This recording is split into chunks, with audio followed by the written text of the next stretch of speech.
consideramos o primeiro mandamento, que apresenta um Deus único, soberano sobre tudo e sobre todos.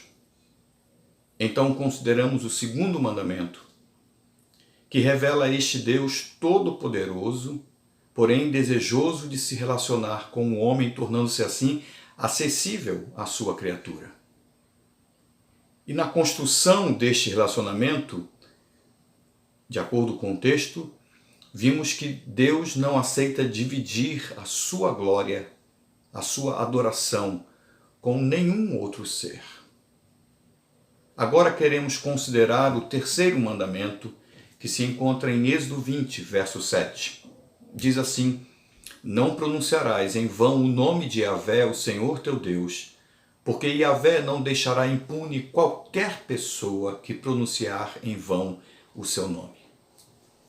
Qual é o ensino do texto? O ensino é muito objetivo.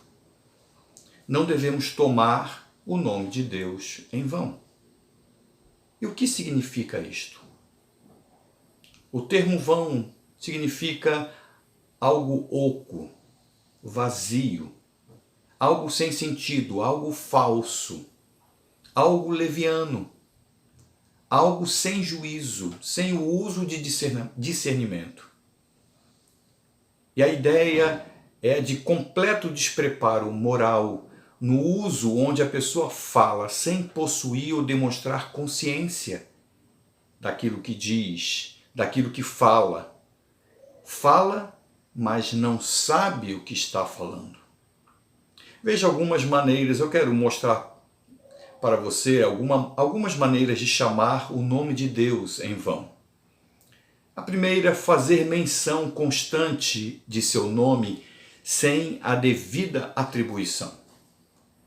Citá-lo sem qualquer sentido, sem aplicação devida, ou mesmo atrelando este Deus a situações conflitantes que em nada concordam com sua pessoa ou com o que a palavra revela acerca dele. O que evidencia falta de entendimento ou de sabedoria, ou até mesmo a intenção de profaná-lo.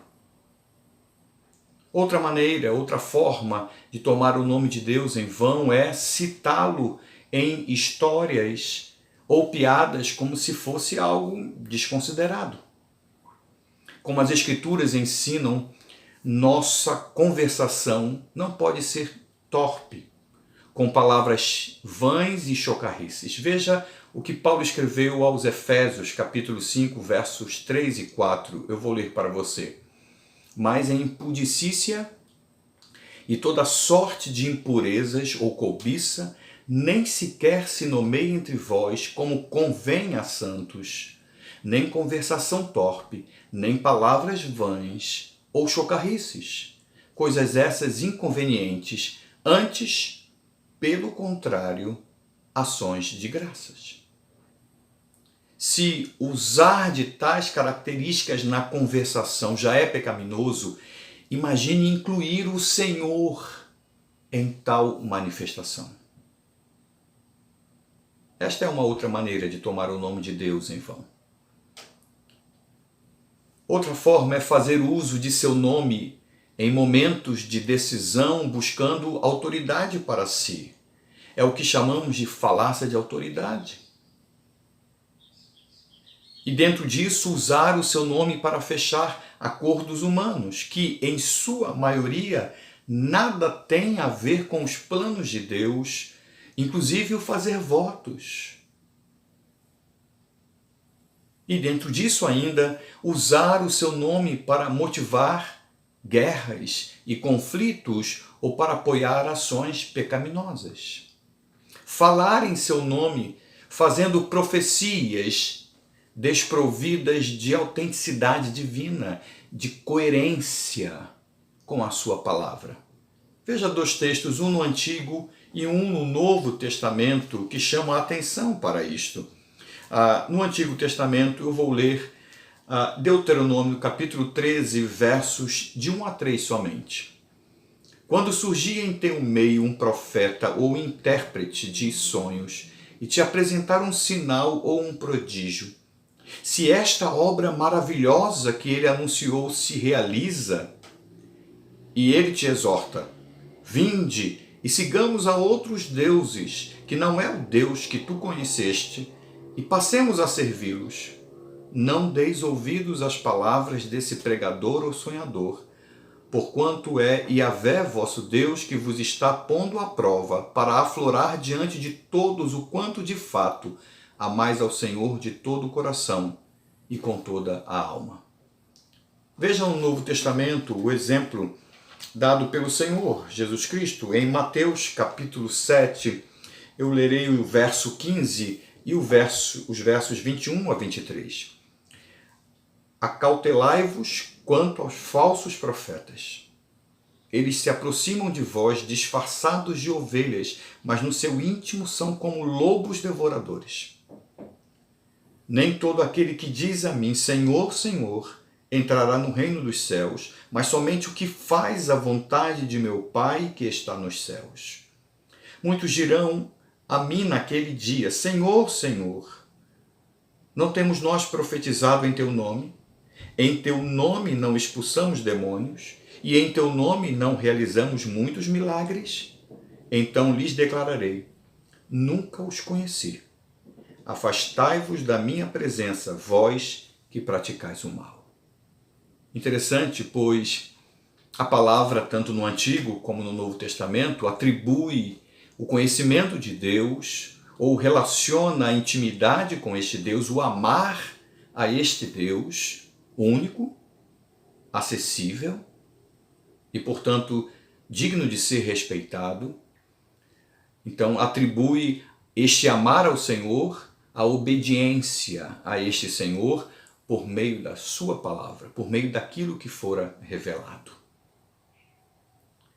Qual é o princípio que nós podemos perceber neste mandamento? Respeitar ao Senhor.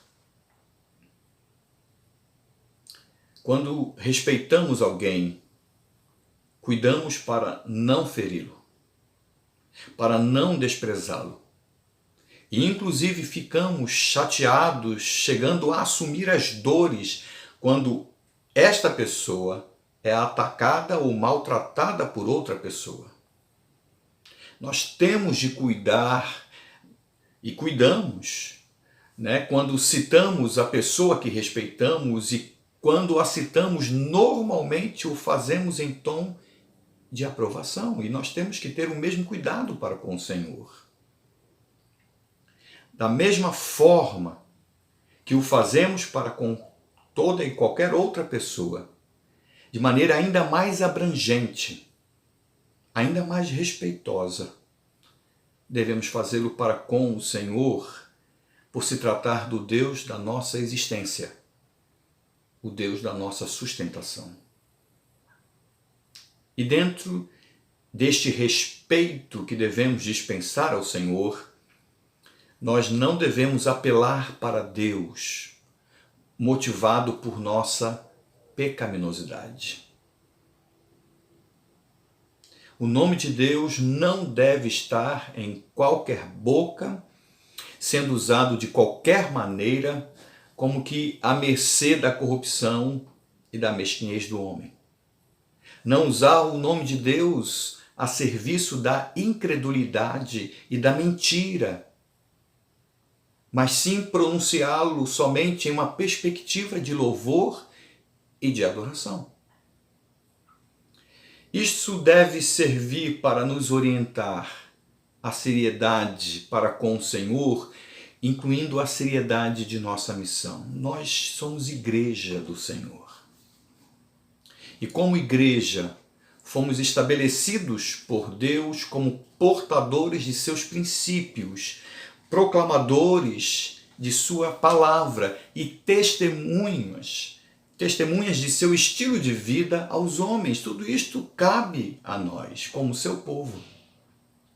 E isto nos faz lembrar de textos como, eu quero chamar a sua atenção para dois, como Mateus 18, verso 18, quando o Senhor Jesus disse, com toda certeza vos asseguro que tudo que ligares na terra terá sido ligado no céu, e tudo o que desligardes na terra terá sido desligado nos céus.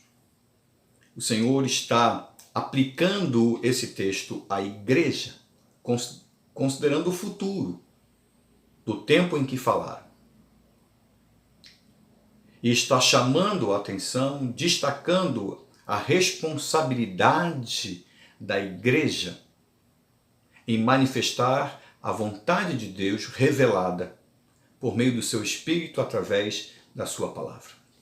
Um outro texto muito conhecido é o de 1 Pedro, capítulo 2, verso 9, que diz: porém vós sois geração eleita, sacerdócio real, nação santa, povo de propriedade exclusiva de Deus, cujo propósito é proclamar as grandezas daquele que vos convocou das trevas para a sua maravilhosa luz.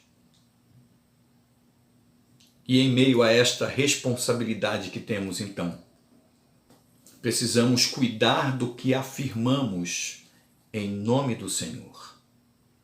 Somos responsáveis pelo que ensinamos aos outros, pelo que estabelecemos como conduta adequada para o viver das pessoas. Nós somos responsáveis por isso.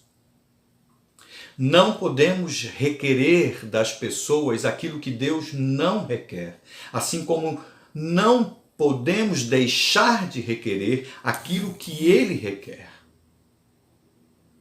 Por isso que a sua palavra é fundamental para nos orientar, ditando o estilo de vida que devemos ter. Por isso ela se torna referencial ou manifestação do Senhor como referencial absoluto e suficiente para a vida do seu povo. Se reconhecemos o Senhor como o Deus único e acessível, devemos respeitá-lo no todo de nosso viver. Este respeito não pode estar confinado somente ao ajuntamento solene, ao momento de culto, ao momento de louvor, mas ele deve ser abrangente à nossa vida, à nossa realidade. E isto deve incluir o discernimento de tudo o que sai de nossa boca. Por isso, como povo de Deus, devemos honrar ao Senhor, respeitando este Senhor. Que Deus nos ajude a fazê-lo. Pois como o texto nos diz, Ele não permite e Ele não se esquece de quem toma o seu nome em vão.